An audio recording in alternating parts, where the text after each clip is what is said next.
हम चाहते हैं प्रीति दी काफी अच्छी सिंगर हम सभी के बीच सारे लोग हैं, तो हम चाहते हैं सब लोग एक ही बारी में मंच में आ जाए, क्योंकि काफी ज्यादा समय भी हो गया। सुभाष भैया हमारे सब लोग हम चाहते हैं सारे लोग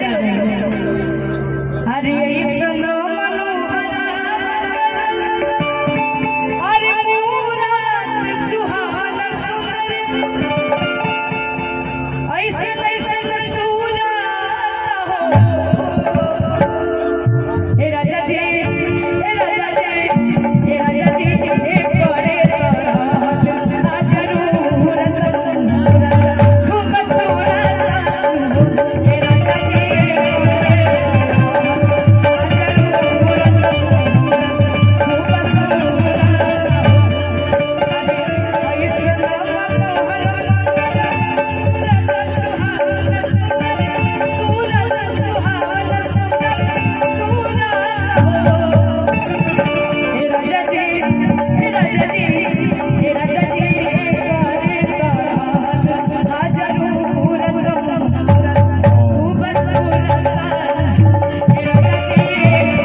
हमारे भोला भैया मैनेजर साहब और